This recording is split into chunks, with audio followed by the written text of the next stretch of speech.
Welcome back to Roompact's ResEdChat podcast, a platform to showcase people doing great work and talk about hot topics in residence life and college student housing. I'm your host, Crystal Lay, and I use the she, her series pronouns.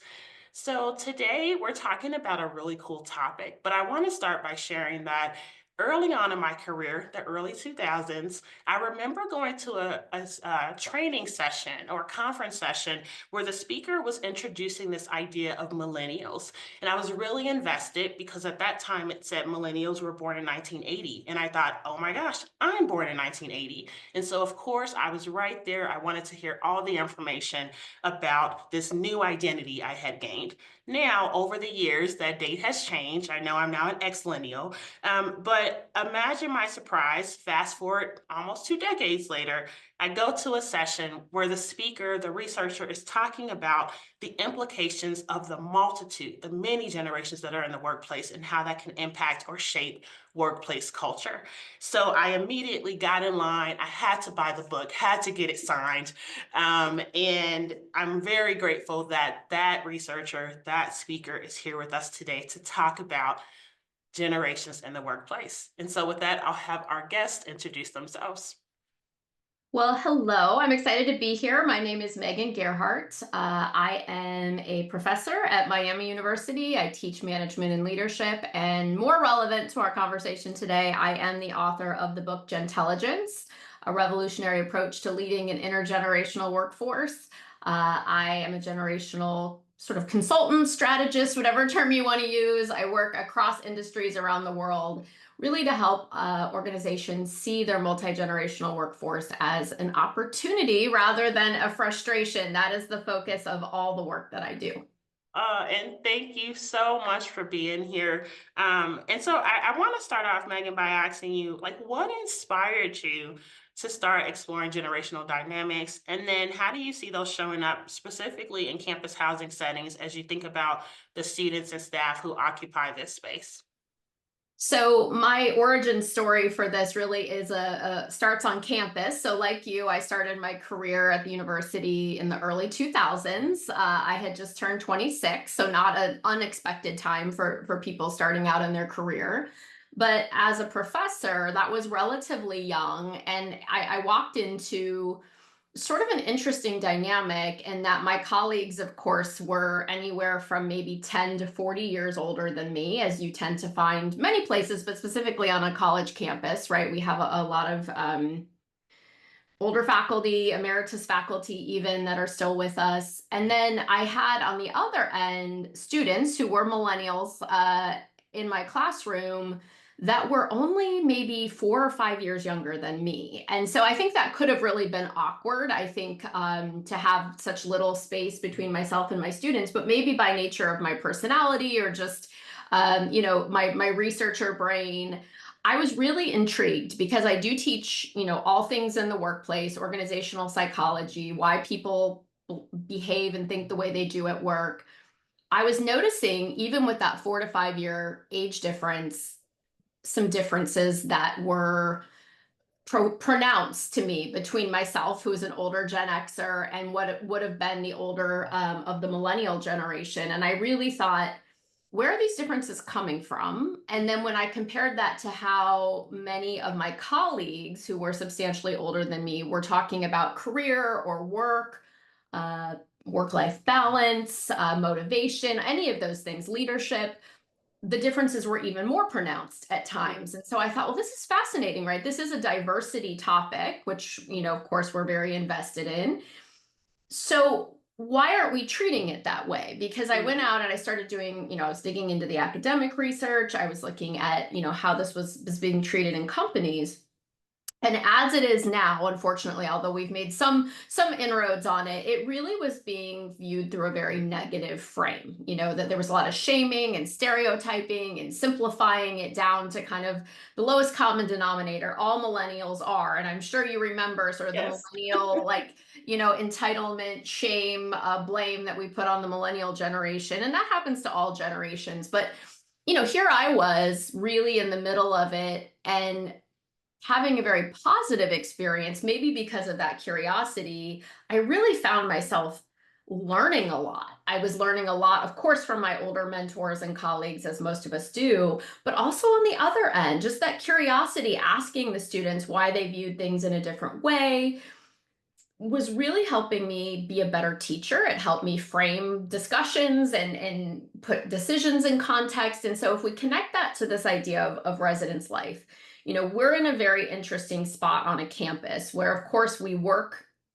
multi-generational, colleagues everywhere we look, but we have that other dimension of our students. So we see the next generation in the workplace before anyone else, right? They are our students are one of our key stakeholders. And so we almost get a sneak preview, which I've used kind of as a strength to fuel my work. I learn a lot about the youngest generation and can help companies understand a little bit about what's coming.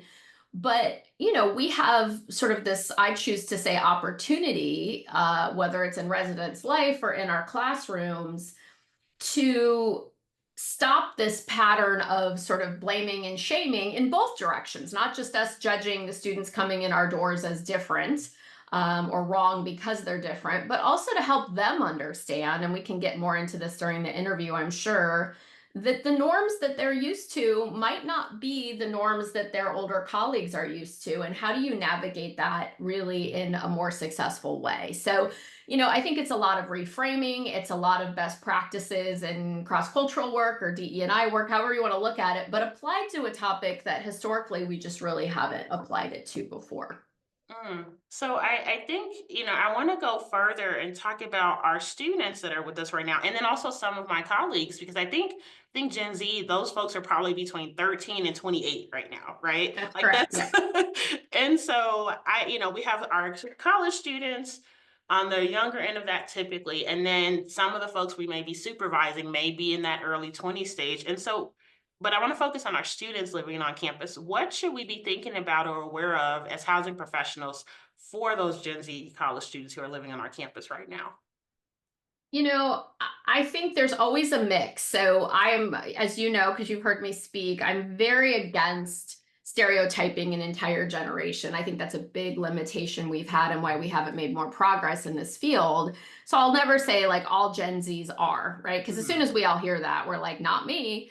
mhm, But where we can sort of walk a line is to say, generational norms are a real thing, right? There are different norms we're seeing from our Gen Z students now than existed when you went to college, when I went to college. We had different norms. It doesn't mean every person in our generation acted identically, of course, but the frequency of behaviors and attitudes does shift over time for really interesting reasons, right? That's not stereotyping, that's saying more people in my generation thought this than my kids' generation, right? That's a real thing. And so we can sort of solve the issue of, well, of course we don't want to stereotype a whole generation, but also, hey, this generation is feeling different. Like, how can both of those things be true? Well, generational norms, right? We're just saying these are trends. We can look at statistics. So that said, I think we are very aware, maybe more so than almost any industry except probably healthcare, about the impact the pandemic had on Gen Z. We mhm, think about formative experiences. We know not everybody in a generation experienced them the same way.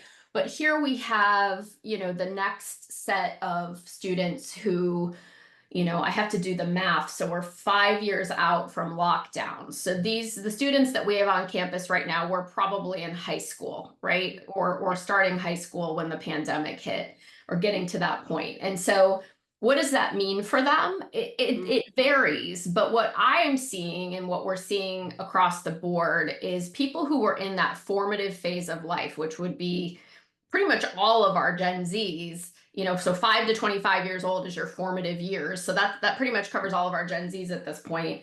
When they experience something profound like the pandemic, which of course impacted all of us, but when you experience it during that formative phase of life, we know that it has a disproportionate effect on your attitudes and behaviors. So how is that playing out for Gen Zs on campus and also as our colleagues? Well, definitely we're seeing different attitudes towards things like wellness. So Mhm. not only are organizations playing catch up now that most of us want more emphasis on wellness, but as a formative event, they had a front seat to a time when people's physical health was at risk, right? I never had that as growing up, that I was physically at risk of that level of danger, and also mental wellness. And so while we of course had our finger on mental health and things for quite a while on campus, I think the awareness and importance that Gen Z puts on that as a norm is substantially higher. We're seeing them. I had a student say this very beautifully earlier this semester. She said the boundaries, because of technology, because of hybrid and remote, because of Zoom, there are now no existing boundaries around your work and your life. So for our students, that would be their classwork, but also if they do work on campus, our generation is trying to put some back. So I think we're seeing some pushback around, I'm only going to work till this time, or I'm even seeing, believe it or not, them trying to get a handle on their phone usage, right? The idea of like, I'm going to put my phone away or put my, do not disturb on at this time. Like, not that it's necessarily easy, but I think they're trying to get some control back in a world where they can be on all the time, working all the time, where those boundaries have gotten very blurry. Maybe the last thing I'll say is, well, two things. I think when I was thinking about how the expectations around mental health and wellness support have shifted, part of it is the pandemic, part of it is increased awareness about importance of mental health. But I think also Gen Z was 3 years old when No Child Left Behind was passed. And so one of our great librarians here on our campus pulled some data for me that the accommodations went up significantly as a result of that. Mhm. And so, what that means is we have the first generation that is really, had a lot of attention and energy by organizations, schools, adults on how can we support you and any challenge you have, which is a wonderful thing. But as they become adults, you know, it, and I'm sure you've seen it, I've seen it in my classroom, there starts to be this tension between supporting and then, okay, but you still have to get your work done, or you're still Mhm. accountable for your behavior, or you're an adult now. So, you do have responsibilities. And so that tension between the support that maybe they've gotten historically from schools or extended time, or the things that I think are very, very important, but as they become adults, their workplaces, right, are not necessarily going to be able to accommodate all the things reasonably that they had accommodated in school. What's reasonable shifts? And so I'm doing some research on that right now, so it's top of mind for me. I think that's really hard, right? Am I doing them a service? Am I supporting them to tell them they don't have to turn in their work by a certain deadline? Or is that emphasizing, a behavior that's not going to help them in the future? So I think that's something for us to keep in mind, that they are, as adults, navigating kind of their safety net or their support scaffold maybe slowly being removed, or in the case of freshmen, quickly being removed because they're now without parents who probably had more oversight and supervision than earlier generations had on their kids. So I think we're seeing all of those things come to play on our campuses, and it's fascinating. And so maybe just remembering that rather than judging, being curious. Gentelligence is all about, curiosity instead of judgment. Like, okay, that's interesting. Why are we seeing a different behavior here than we've seen in the past? I love the way you talked about that, Megan, because in my mind, I think about theories. When we look at a theoretical framework, it's this is something to be aware of. It may not be applicable to every individual human, right? And so it sounds like there's this balance between, as you said, curiosity, um, and not just the curiosity piece, but also awareness, right? Like, how can I be aware of what could be happening with this group of humans, but not use it as a Exactly. checklist of, aha, gotcha. That's a that's a Gen Z thing you're doing. So Exactly. Because I think, I love how you said that. Life course theory is one of the theories I talk about in my work, which just basically means there's an interaction between when you grew up and what was happening in the world. So you could have grown up as someone with, let's say, ADHD in 1985, and that would have been looked at very differently than someone growing up with it in 2005 or Mhm. 2015 or whatever it is. And so, how does that then result in the behaviors you have, right? Well, probably both positively and in ways that are challenging, right? And so, that's just an example of, experiencing the pandemic as a 44-year-old, as I did, versus a 14-year-old. That's a very different time in your life to have that happen. And so, yeah, I think it's just about always going back, and we know there's gaps that this generation has, as all generations did. Maybe because the pandemic was going on when they were in high school, maybe there's just some things that maybe typically develop or get learned that we just skipped because we were all trying to, make it through. So instead of shaming this generation for not knowing how to blank or not being as resilient, why aren't we? I hear a lot of organizations say, or leaders say, they're not self-directed, they're not resilient, they don't, they need to develop a thicker skin. And it's like, okay, well, why might it be that you're sensing they don't have that? Well, we didn't really let, as a whole, this generation fail. I mean, Mhm. they are living, unfortunately, much more public lives than we did during these years when they make a lot of mistakes. And like cancel culture and, putting something out there that's going to have a permanent place online, like we really kind of got the bubble wrap and said, like, we don't want you to fail because it might really hurt you. So we're going to protect you and pick up the pieces and make it okay.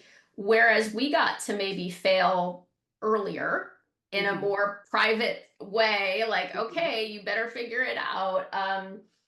It seemed much more risky to let them do that. So now that they're on their own on campus, or they're in that in between space where they're not quite on their own, but they're not quite, shielded, it might be the first time a lot of them are without that safety net of somebody, fixing their mistakes for them. And so I think, particularly in residence life, you are, that proxy of like, okay, I'm not your mom, Mhm. but I understand that you're maybe figuring it out. So how do we help you become accountable, but also understand that, you're learning? And so, I think just trying not to judge, and instead, not that they shouldn't be accountable, everyone needs to be accountable, but sort of saying like, okay, like, what's your experience been with getting, critical feedback about choices that you've made, and like, how are you going to learn from this? And like, just trying to, if we need them to develop resilience, can we help them develop resilience if they haven't really been given that opportunity yet? Yeah, I like that team approach or that partnership approach. Like, how can we do this? How can we be supportive? So, I want to ask you, right now, residence life has multi generations, right? We have baby boomers, Gen X, millennials, X millennials, Gen X. We're all working together. And if you could boil it down to one common generational misunderstanding, I don't want you to stereotype, but a common misunderstanding, like with all those different generations, what do you think is one thing you see in that environment? I think I think it's probably that we are in some sort of a tug of war, that it's your way or my way. Mm, And I mhm, think in any industry, there's the way we've always done it, the way I want to do it, the way they want to do it. And most tension comes from this us versus them, almost feeling of threat or scarcity or protectiveness. So, if I think, well, I helped build this process, right? Or I helped build this way of doing things that definitely improved our field, our organization, our way of doing things. And then someone comes in and questions that or has a suggestion. As humans, that feels threatening, mhm, right? You're wanting to do it in a way that's different than how I want to do it. So I'm not sure I like that. mhm, So to me, the misperception is that there's, that we're on other sides of this tug of war rope. And the cover of our book intentionally was a tug of war rope. it's just like it is like in my classroom, I say to my students, I'm on the same side of that rope as you. And the challenge, the learning, the goals we all have are on the other side. And every day I want you to feel like we're pulling on it together. That doesn't mean you get what you want or I'm not going to challenge you, but it should be in service of the same goal. So I think if we think about the multi-generational workforce, can we switch from like then versus now or my way versus your way to additive, right? What would happen if it was my way and your way? Or we used to do it this way, and now we have some other strategies, perspectives that could complement, supplement, strengthen, right? Evolve the way that we used to do it. If we're all headed for the same goal, then that becomes less threatening. It becomes beneficial. So, sort of, diversity and difference 101. If I think you're going to get something only if I lose something, that's hard, right? Yes. That's hard for me to be like, I mean, some people can say that and be like, well, that's fine. I want you to have it. Most people would sort of say, but what about me? Right. And Mhm. that's a whole other podcast we could do. But when it comes to generation, my students knowing something I don't know or seeing a strategy that I don't see doesn't make me less important or less respected if I'm open to it, interested in it, want to hear what they think, not because I don't have ideas or good ways of doing it, but because I respect them and what I want is the best outcome and solution. And so I think this perception that it's scarcity and that it has to be one or the other, as opposed to that sort of fourth practice of our book is expanding the pie, right? What if giving you some input in responsibility or power or say would actually result in more pie for all of us, right? A better outcome, a win-win for everybody. So I think that's a big shift we have to make, that we're not, in this sort of false war with other generations, no matter what the media would like us to think. We're all in it together, and different ways of doing things should actually be a good thing, as long as we're all pointed in the same general direction. Yes, and I hear a little bit of, I think everyone wants to feel relevant and needed in the workplace. And so that's that me, or the next big idea has to come from me versus I like what you said, this like, what is our goal? And if we know, we always say we love working with students, right? And then boiling that down to, okay, we need to provide a home away from home for the students who live with us. And let's talk about together what creates this sense of home, this sense of community. What do we offer in our department? Like, I think this we mentality, moving from that I to we, is really crucial. And so I appreciate this tug of war imagery that you created all the way to like, who doesn't want more pie, Megan? Right? Right. Bring on all the pie. And I think, we have that opportunity on campus. So particularly in residence life. So if you think about all the generations you're working with, plus your students. So like take that challenge, right? The challenge of like, how do we create a home away from home? Mhm. We all have ideas about that. And even inviting the students in to ask that question. So one of the other sort of formative parts of Gentelligence was I was taking over a leadership development program here on campus early in my career. And I had all these great ideas, like this is how we're going to develop the students. And they really just like fell flat. They were not interested. And I was like, what is wrong with them? Like, these are great ideas, but I just finally said, like, well, what would you do? Right? Like maybe what am I missing? And that was just the start of, their ideas. Some of them, that's the fourth practice of intelligence of expanding the pie, as we were talking about. I have these what I call power questions. So if what we want is, the goal of Gentelligence is to create smarter intergenerational conversations. So to do that, you just need better questions. And so one of the questions is, well, how would you approach this? Right? So if you take your challenge of how do we create a home away from home, and even if the first week you say to your residents, like, how would you approach it? What would make this feel like home? It's not that you can do all the things, right? Right. Like, no, I'm sorry, I'm not going to come tuck you in and bring you cookies every night. But some of them you'll be able to do, but you didn't know that that was a thing they would be interested in. And it's actually the act of asking that creates what you said is, well, somebody bothered to ask, right? So whether you're at work or you're a student on campus, like somebody cared enough to ask me, our third practice is strengthening trust. So if somebody said to you, what what would you love to learn this year in your role? Or what barriers exist here for you in terms of, contributing at the level you want? I don't have a magic wand. I can't take away all the barriers or give you all the opportunities. But of all the things you say, maybe there's a few where I was like, well, that's easy. Like, yeah, like, oh, I didn't realize that was a problem. We don't have to do it that way, that kind of thing. And it's just that, oh, well, somebody saw me, whether you're a student or a resident advisor or whatever you are, somebody saw me and took the time to ask me rather than assuming. I have at my house twice a year, I bring my students in the leadership center out here for a barbecue. And on a whim, we set up like a badminton thing in our yard, a badminton net just for fun. And I have a student who is from India, and her family lives in the US now, but she grew up in India. And maybe the second time she came to my house, she said, this is the first time I've felt at home because I grew up playing badminton with my family. Mm.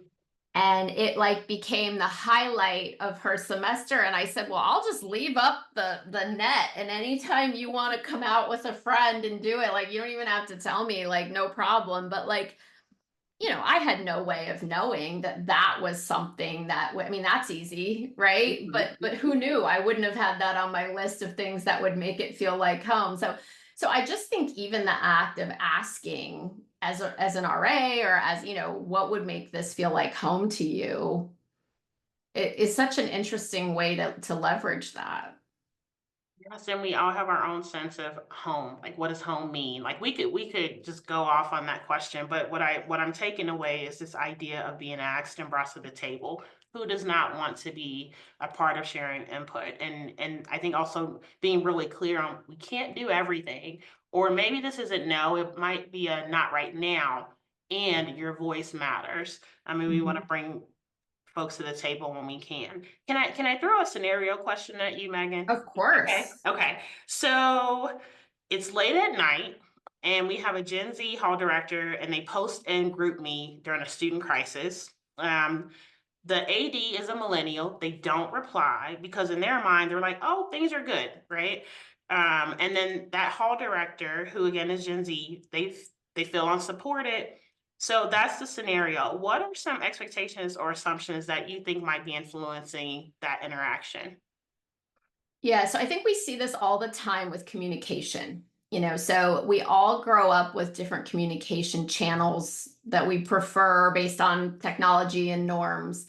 And now suddenly we're working with people who probably don't share those same norms. Mm, And what happens is we get wires crossed. mm, And so I've seen this show up so many different ways, because you are interpreting their response through your lens. So in this case, a generational lens. So I sent a group me. I had an expectation this was something that warranted a response. I didn't get one. My judgment there is that you don't care, or you're not supporting me, or you're not awake, or you're not fulfilling your end of this contract we have about what your role is. mm, And then if we switch gears and we look at it from the other perspective, you have somebody who, you know, what do they interpret group me as being for? Right. So maybe they're like, oh, this was just to keep everybody in the loop. If it was really an emergency, they would have texted me directly, or they would have called me, or they would have X, Y, and Z, because that's what I would have done. So boom, everybody has good intent, but now suddenly we're upset about it. And so, I've seen this. We interviewed for the book this set of teams. It was senior citizens and college students, so a bigger gap. mm, But it was texting that was the issue, and the younger people were texting like after hours and not getting a response. And so on their end, they're like, well, they're checked out. They didn't respect me enough even to give me an answer. Whereas the older people were saying, well, it's not really appropriate to send texts after work hours. That wasn't an emergency. You're not my family or my friend. Why are you texting me? Like that felt very personal to them. Like you only text your friends and your family, not your colleagues. And so again, same scenario. So I think there's not a right or wrong, but there needs to be a conversation. So I get all the time, like what communication channel should we use? So there's a tool that I have developed. It's called the third conversation. And so the first conversation uses one of the Gentelligence power questions that helps you kind of adjust your lens. So anytime you're frustrated, you sense there might be something generational, we're having tension, and you want to say, like, are you kidding me right now? Like, that's how you interpreted that, or that's what you thought. That's when it's time for Gentelligence, right? When we want to say, are you kidding me right now? I always like to say, now we become Gentelligent, we pause, curious, not judgmental. And so the power question that starts the third conversation. So the first conversation is, can you help me understand? Right? Can you help me understand? So maybe it's the Gen Z who's like recovering from this issue that they don't feel supported. Can you help me understand why you didn't respond to my GroupMe text, my GroupMe message? Because they've got their own ideas, but you're checking, right, for correctness. Mm. And they can say, I expected for a student issue or crisis that I would get a response really quickly. So when I didn't, I felt like you weren't available and I didn't have support. And that made the whole situation 10 times worse because I'm not super confident. And, they can that's their perspective.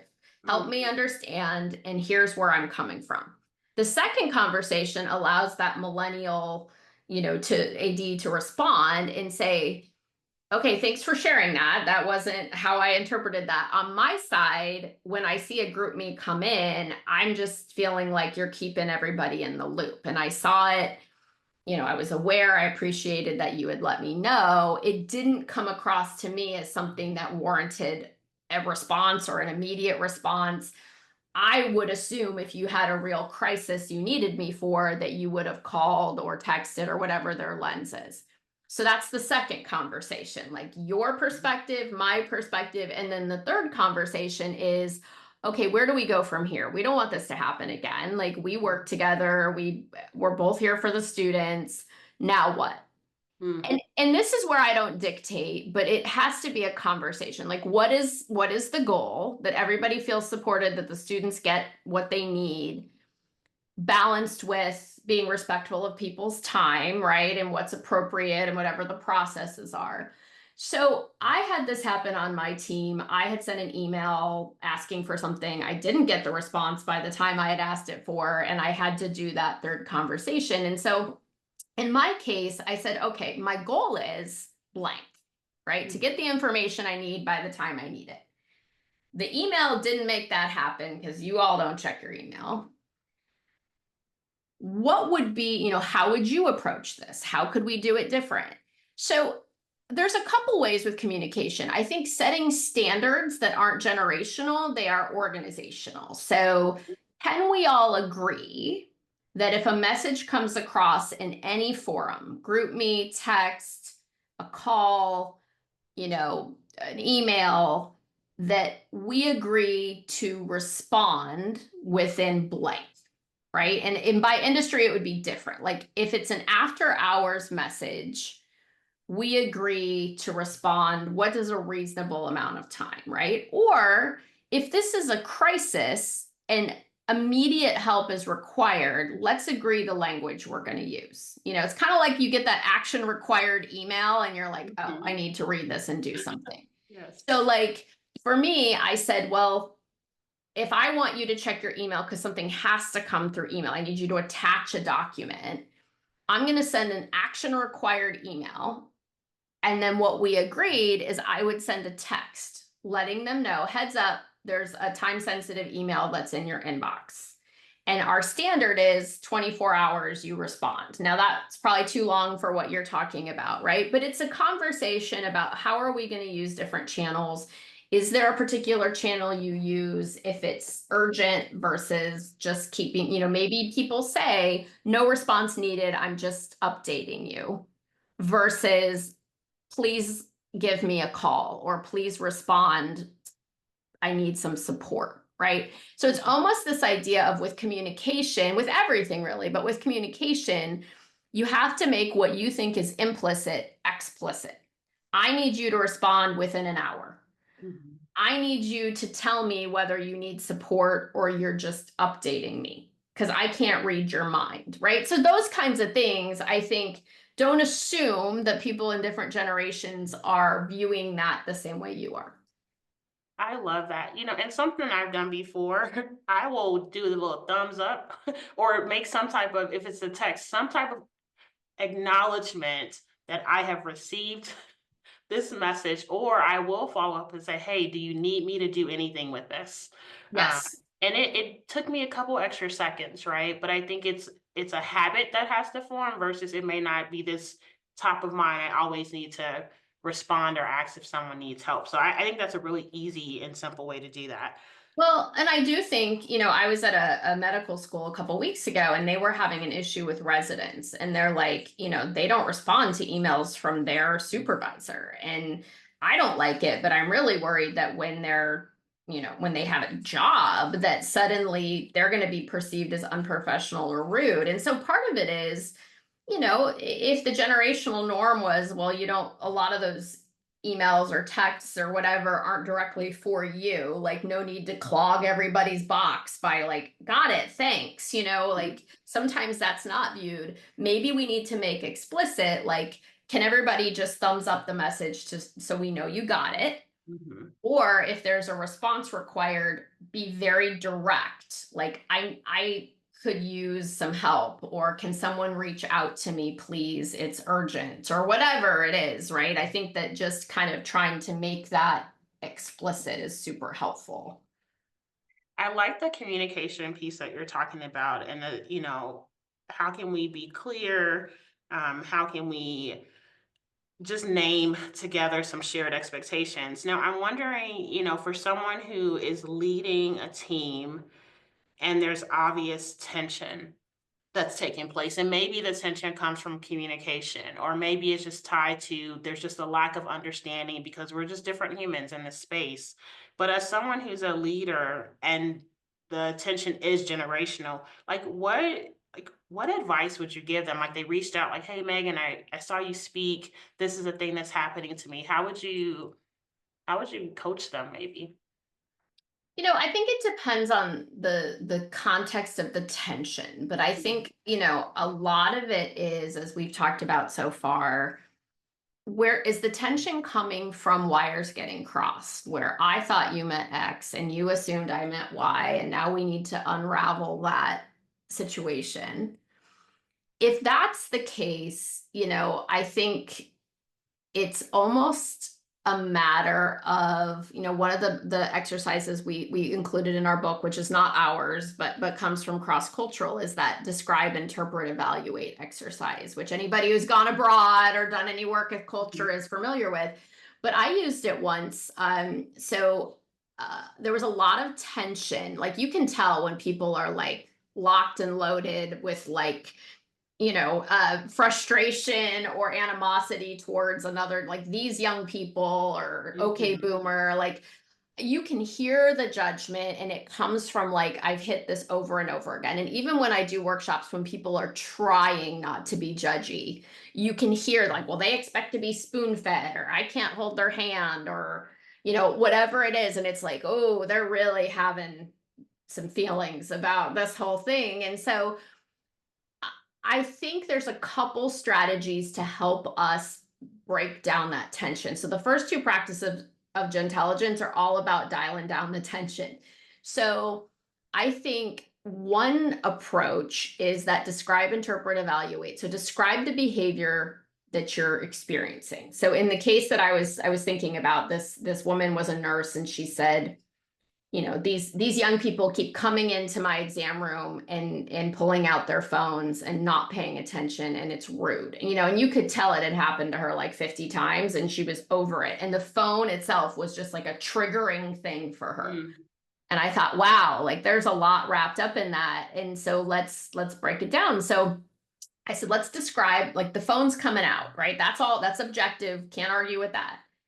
What's your interpretation? You interpreted that as they're not paying attention. And the evaluation was that's rude. Mm. So let's rewind.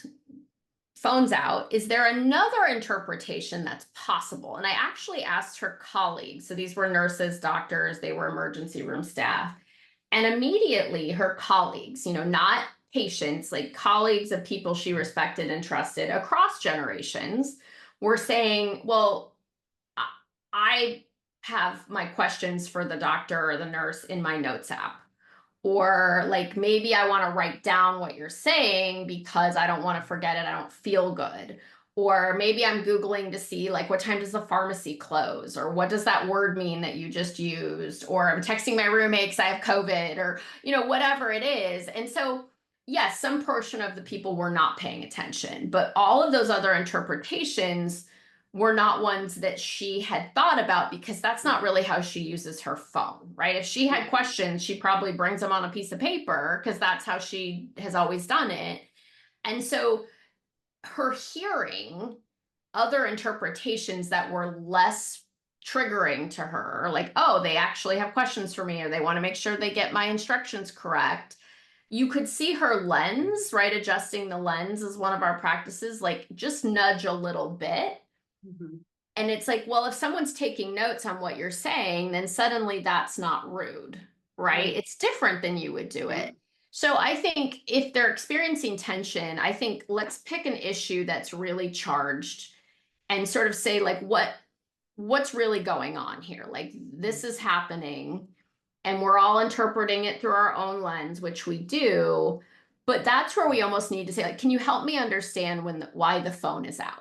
And so like I was on a meeting yesterday with a woman who's like, I have forbidden my students from taking out laptops. And I'm like in the classroom, I'm thinking like, oh, that's probably a fun class. Like she, and I was like, okay, well, like, can you help me understand why? Right. And a lot of it was like, it's distracting, it's rude, it's all of these things.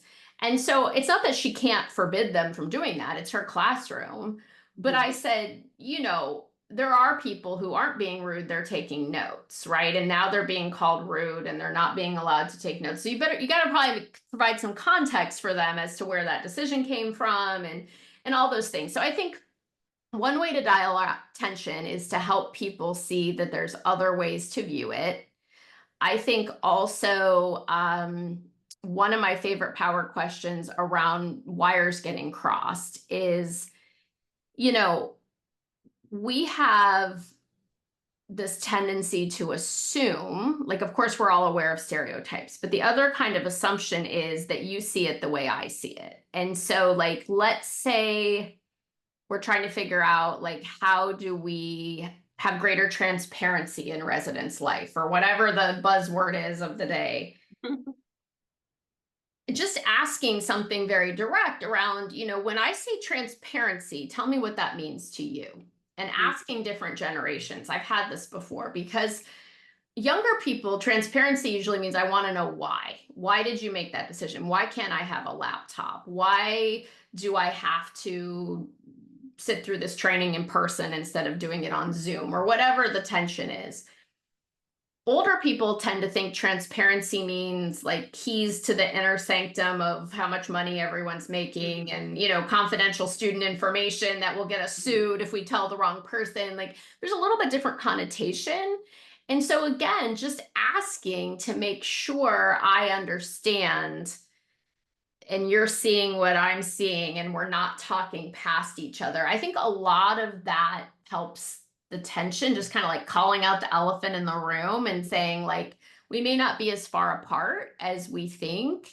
And then the final thing I would say, and you might remember this from, I'm not sure if I mentioned it at the talk you were at, but we all have universal human needs, regardless of age. So as you said before, like everybody wants to be seen and valued and they boil, I mean, you can call them different things, but everyone has a need to be respected, feel connected to other people and have some degree of like agency or autonomy in their life.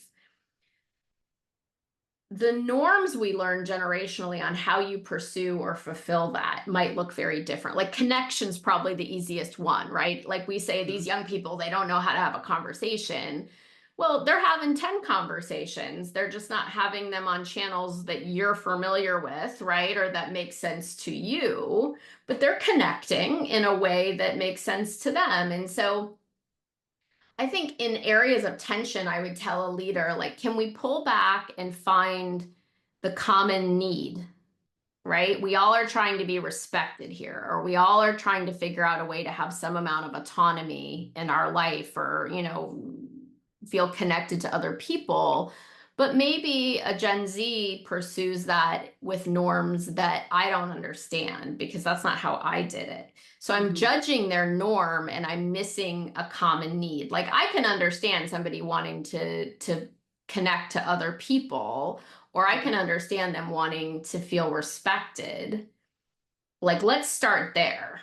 Your way of pursuing it maybe doesn't work for me or confuses me or is, I view it as wrong, but I get like starting from that common need, we're not that different. We just might have different ways of pursuing it.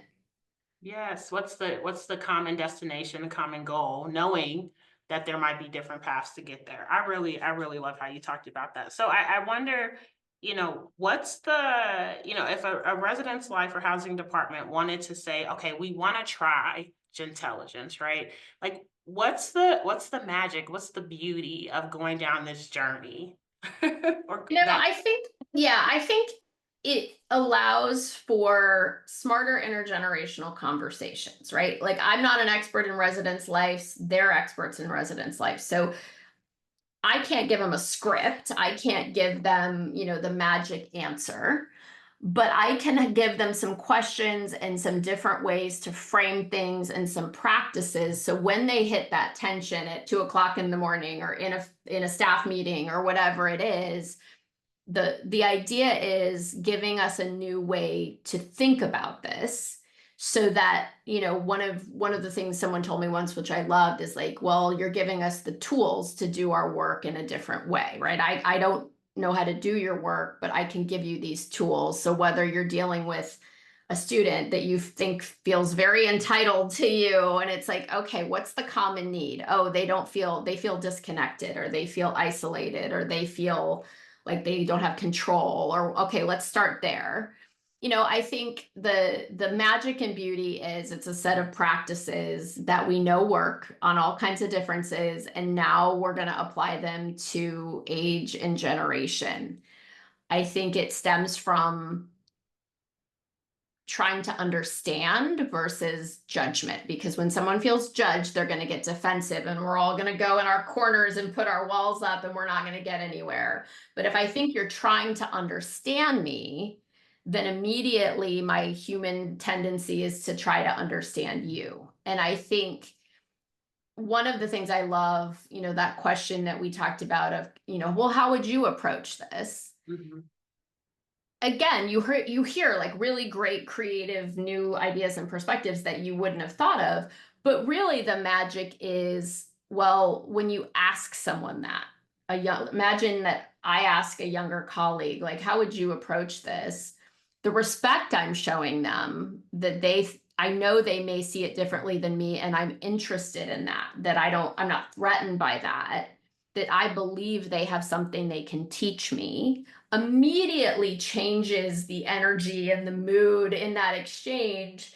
And now they're going to share, and I'm not going to say, no, that would never work, or we tried that 5 years ago, or like, I'm going to listen.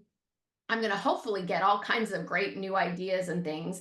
But then what it also does, and this is especially important for students, is hopefully it creates an opening for me to mentor and teach in a Mhm. way that is going to be better received. Because younger people will say, I don't need a lecture, boomer. Like, the world's different for me now than it was when you were in college. And that's true.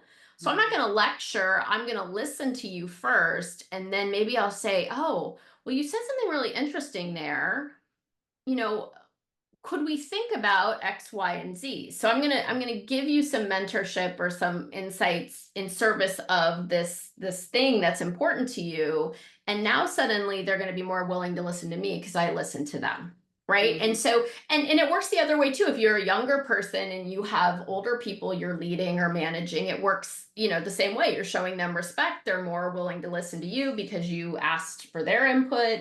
And again, I think the magic is in distilling this down to, it doesn't need to be tension ridden. It could be a situation where we're building mutual respect that's going to end up benefiting all of us. So I think it's really about just having a more constructive conversation. And once it works once you learn something from a 19-year-old that you didn't expect, it's a little bit addictive. And it's Mhm. like, oh, I'm gonna go ask, this person, hey, how do you come here for a second? Like, I got a question. Like, when you actually benefit from it, then suddenly it's like, wow, I have a whole new source of like learning and input for myself. Like, bring it on. And it didn't cost me anything, right? It actually gained me respect and trust of this person. So, I love all that. I love all of that. Well, Megan, I could talk to you all day, but we are coming to the end of our time. So, if folks wanted to learn more about Gentelligence or the multi-generational work that you've been doing, where should they start? Do you have any resources that you would recommend? well, of course, the book. So, Gentelligence is available lots of places online. So, Amazon, Barnes and Noble, lots of independent bookstores online. If you go to gentelligence.org is our website, and I would recommend a little box will pop up. You can sign up for our newsletter, which it doesn't come out as often as I wish because I am not that structured of a person, but it will auto send you. I think we have 20 some power questions now. So if you like the idea of the power questions, it auto sends you that. And then maybe like every 6 weeks or so, I'll send out the newest version of my blog or an article that I think is really interesting. Just opens up a lot of resources. And the website also has like lots of resources to all of our workshops and things like that, our online academy. So that's where I would say kind of the door opens for more resources. Okay, awesome. I will make sure that we get that added to the show notes so folks can access those wonderful resources. So, as I said, this was a wonderful conversation. I learned a lot. I have two Gen Z humans at home, and I was like, "Oh, I can take this back with my kiddos." My kiddos at home, but then also the work I do every day with our students and staff. And so, thank you so much, Megan, for joining me today. Well, thank you for having me. It was my pleasure. And thanks to all of you for joining us on this episode of ResEdChat. If you have an idea of a topic or a person that you would like us to have on the show, please let us know by reaching out to Roompact. Take care.